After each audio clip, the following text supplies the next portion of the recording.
राधे राधे दोस्तों। भगवान श्री हरि की कृपा आप पर और आपके परिवार पर सदा सर्वदा बनी रहे। मैं कीर्ति वाजपेयी आपका बहुत बहुत स्वागत करती हूँ आपके अपने YouTube channel Kavya family blog में।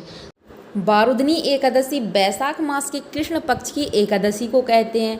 यह एकादशी इस बार 4 मई को है। यह भगवान विष्णु को प्रसन्न करने के लिए शुभ अवसर माना जाता है। बैसाख मास में भगवान विष्णु और उनके अवतारों के लिए बहुत ही महत्वपूर्ण बैसाख मास को माना जाता है, इसलिए इस मास में पड़ने वाली एकादशी का महत्व भी बहुत ज़्यादा खास होता है। मान्यता है कि धन की कमी को पूरी करने के लिए बारुदनी एकादशी का व्रत करने से बहुत लाभ होता है। बारुदनी एकादशी के दिन भगवान विष्णु के 12 स्वरूपों की पूजा होती है, इसीलिए इसे बारुदनी एकादशी कहते हैं। आइए आपको बताते हैं बारुदनी एकादशी की डेट कब है और शुभ मुहूर्त तथा इसका महत्व क्या है। बारुदनी एकादशी तिथि का आरंभ 3 मई की रात को 11:24 से होगा।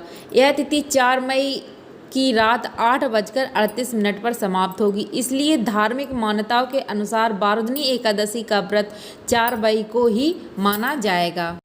वैसे तो एकादशी का व्रत बहुत ही उत्तम है, लेकिन अगर आप व्रत नहीं भी रख सकते हैं तब भी भगवान विष्णु की श्री हरि की पूजा अर्चना करना बहुत ही विशेष और लाभदायक है। तो भगवान विष्णु की आप पूजन कैसे कर सकते हैं बिना व्रत के, यही सब बातें आज की इस वीडियो में हम आप सबके साथ शेयर करेंगे। तो बारुदनी एकादशी का सबसे पहले हम जान लेते हैं महत्व क्या है। बारुदनी एकादशी का महत्व शास्त्रों में बहुत खास माना गया है। इस साल बारुदनी एकादशी के दिन त्रिपुष्कर योग है, इंद्र योग है और वैधृति योग बनने से यह तिथि बहुत ही शुभ मानी जा रही है। समस्त दुख और कष्ट से मुक्ति पाने के लिए इस व्रत को किया गया है।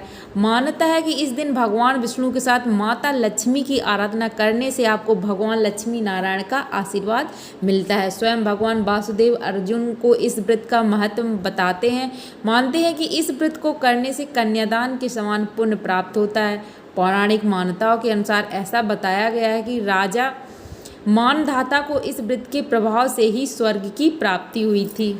आप जानते हैं कि व्रत की पूजा विधि कैसे करनी है, पूजा हमें कैसे करनी है, और जो लोग व्रत नहीं करते हैं तो वो भी इसी तरह से भगवान विष्णु की और लक्ष्मी नारायण की पूजा कर सकते हैं। तो एकादशी के दिन सबसे पहले तो हमें सुबह सूर्योदय से पहले उठकर स्नान करके स्वच्छ कपड़े धारण कर लेने। इसके बाद जहाँ भी आपने अपने भगवान को बिठाया, घर में छोटा सा मंदिर बनाया, उस मंदिर की अच्छी तरह से साफ सफाई कर लें। फिर देवी देवताओं को स्नान कर स्वच्छ कपड़े पहनाएं। इस दिन भगवान विष्णु को पीले रंग के वस्त्र पहनाएं, पीले रंग का चंदन लगाएं। चंदन लगाने से समस्त पाप ताप का नाश होता है। तो ध्यान रखें, लकड़ी वाला चंदन घिस के या फिर जो लकड़ी का चंदन या फिर आप हरी चंदन भी भगवान विष्णु को लगा सकते हैं, जो कि बनाया जाता है तुलसी जी की जड़ से। तुलसी जी की जड़ को घिस के उसका जो चंदन बनाते हैं उसे हरी चंदन बोलते हैं। इसका तिलक एकादशी के दिन अगर आप करते हैं तो आपकी समस्त मनोकामनाएं पूर्ण होती हैं। तो उसका व्रत, उसका चंदन का आप टीका करें। इसके बाद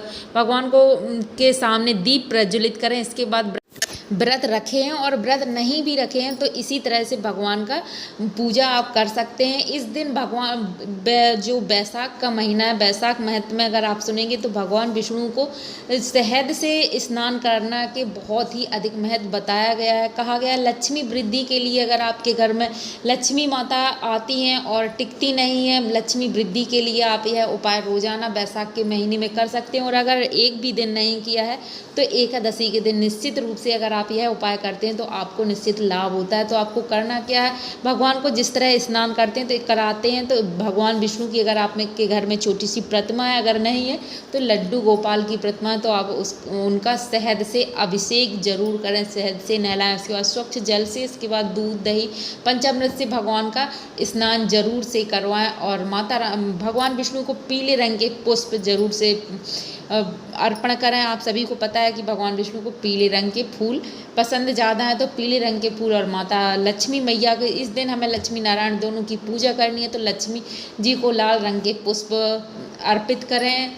इसके बाद आप अपना व्रत शुरू कर सकते हैं। और अगर व्रत नहीं रखा है तो इस तरह पूजन करने के बाद शाम को भी पूजा आरती कर सकते हैं। ध्यान रखें, इस दिन प्याज लहसुन का बिल्कुल भी प्रयोग घर में ना करें अगर आप लक्ष्मी नारायण की पूजा करते हैं। और ध्यान रहे, एकादशी के दिन हमें तुलसी मैया को जल नहीं देना है, क्योंकि तुलसी मैया भगवान विष्णु के लिए व्रत रखती हैं, तो श्री हरि के लिए व्रत रखती हैं। तो माता रानी का ध्यान रखें आप कि तुलसी के क्यारे में हमें जल नहीं डालना है। लेकिन आप दूर से दीप प्रज्वलित कर सकते हैं, धूप दीप बिल्कुल कर सकते हैं तुलसी मैया की। सिर्फ हमें जल या प्रसाद नहीं चढ़ाना है। शाम को भी तुलसी मैया की आरती जरूर करें। तो ये तो होगा एकादशी का शुभ मुहूर्त हमने जान लिया, और एकादशी का महत्व, एकादशी का व्रत कब है, ये सारी बातें हमने इस वीडियो में जान ली। अगर आपको वीडियो अच्छी लगती है या फिर आपका कोई भी प्रश्न है तो आप पूछ सकते हैं कमेंट में हमसे। हम आपके प्रश्न का जवाब देने की पूरी कोशिश करते हैं। मिलते हैं दूसरे वीडियो में, तब तक के लिए जय श्री हरि।